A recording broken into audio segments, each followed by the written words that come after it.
So, ladies and gentlemen, welcome to our transit video on Rahu and Ketu in pretty much 2020 and the next 18 months starting September 23rd. Okay. So, Rahu's going to be coming into the sign of Taurus. Ketu's going to be coming into the sign of Scorpio. And they are known as exalted in these respective signs. Now, the thing is, I'm going to be discussing far more details about each ascendant on my KRS vlogs, which, as you know, I just opened up 2 weeks ago, and link to that will be in the description.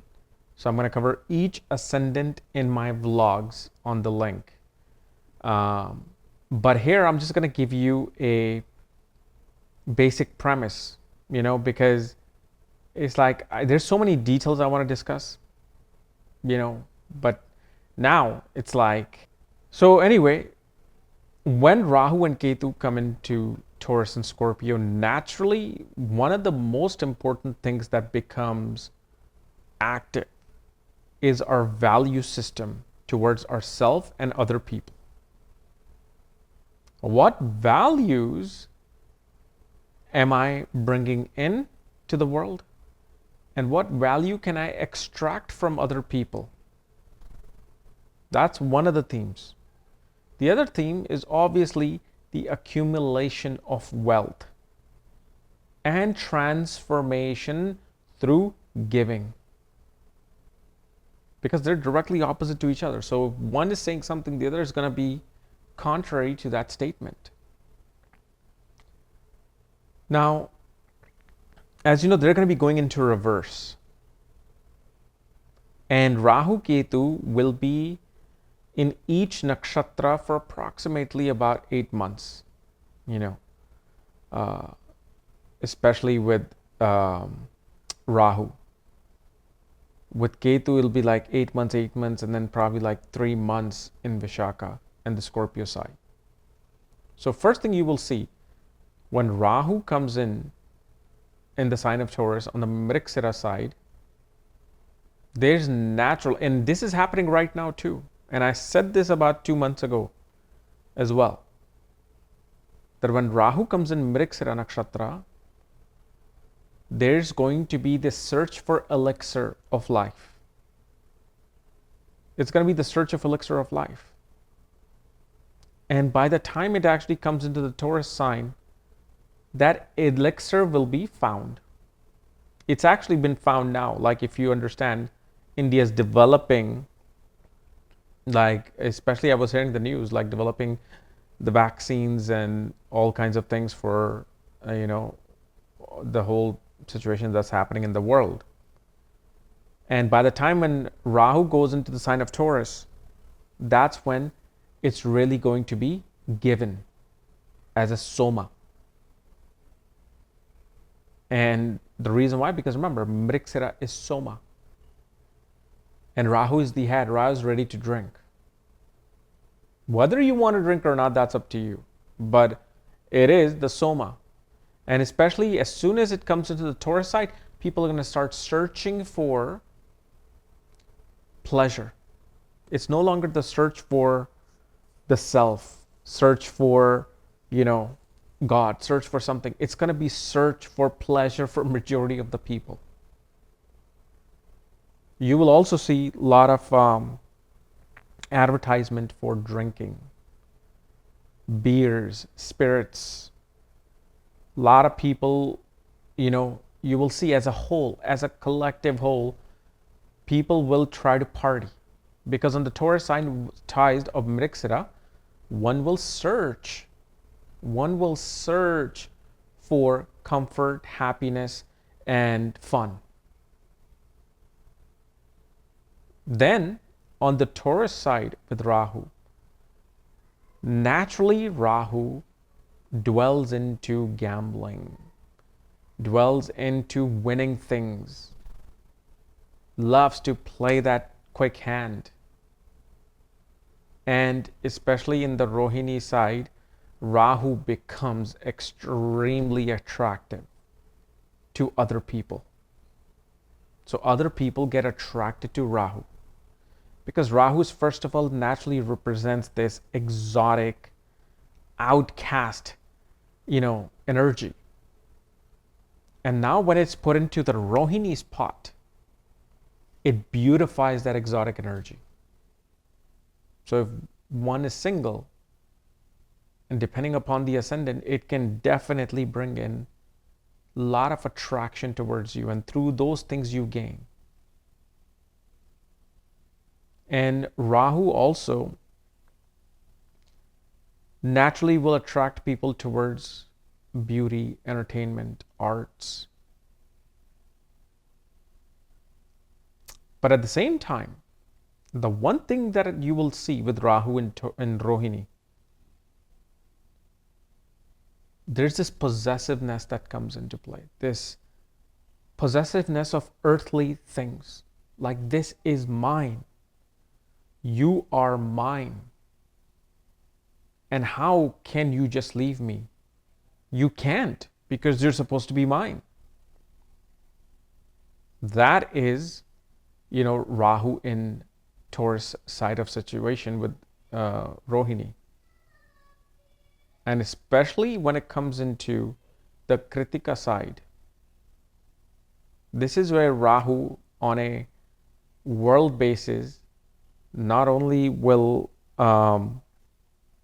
show scandals, it will also show wars.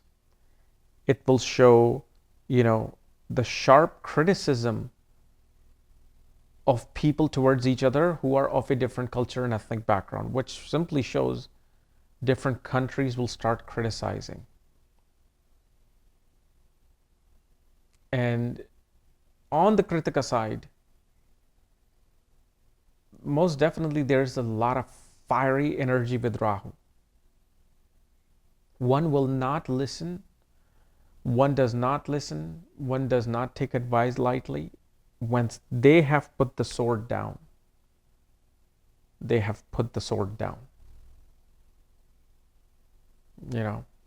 And again, there's a lot more things that I want to say, but I'm going to say that in my KRS vlogs.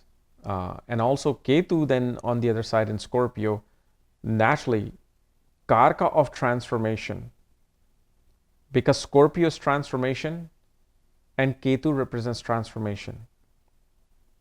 And the thing is, because, like I said, they're going to be exalted in their respective signs. So this transformation mostly becomes a transformation for the better. But most definitely there will be blood spatters left on the ground. With Ketu, especially coming onto the Jyeshtha side, without thinking, one will use the sword, use the weapon.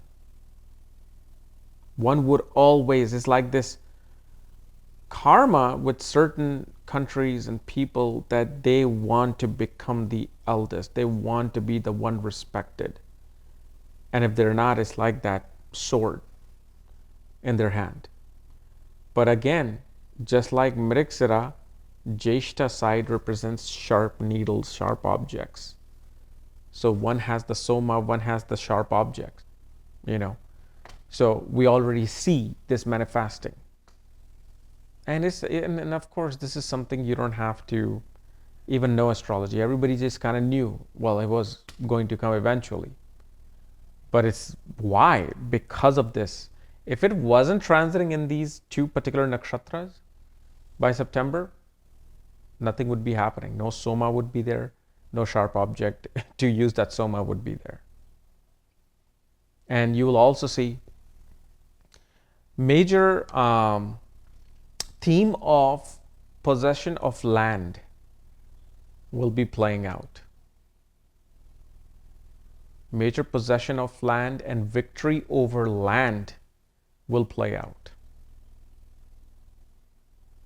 But once Ketu comes into Anuradha, past life karmas related to friendships will be the most important thing.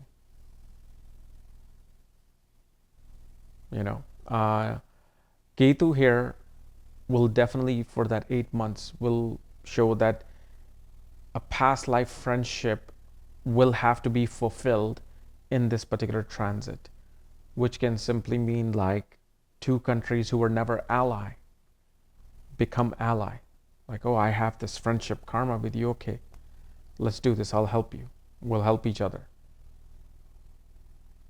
But also on an individual basis too, like certain people will run into strong karmic friendships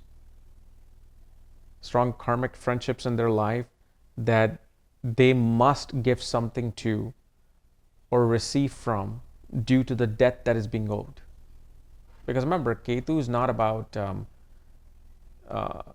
creating new karma, it's about paying off the karma. Rahu represents the creation of the karmas. So then again, Ketu will then take this particular karma and it'll use that as the antidote. But major theme is going to be transformation through conquerorship, possessiveness, friendship. Okay. That would be the main theme with this particular Ketu. But when it comes to, dealing with ascendants, yeah, they're going to have a different role that is going to be playing. So I've already uploaded Aries, Taurus, Libra, and Scorpio ascendant just now, and I'm going to be uploading the next 4 by tomorrow, and then the last 4 by Sunday. Okay, but this is I mean, you should be glad this particular transit is coming, but again, there are other planets that are transiting. There are other planets that are transiting that are going to do their own thing. Okay, so really Rahu Ketu is mainly for like that individual karma coming alive, because even though someone can have fun and one can dwell into conquering things, there is something bigger that would be coming in, and I'll probably discuss that too by end of this month or next month on my vlogs. Okay, but again, I'm leaving out a lot of information that I would love to discuss. It's just that the times we live in, it is what it is. So anyway, we'll see you later. And remember to go to the link if you want to know about your ascendant, which I can't cover here. And obviously, make sure if you're new to my channel, subscribe below. And if you want to know about your chart, check out the links here. Otherwise, we'll see you later.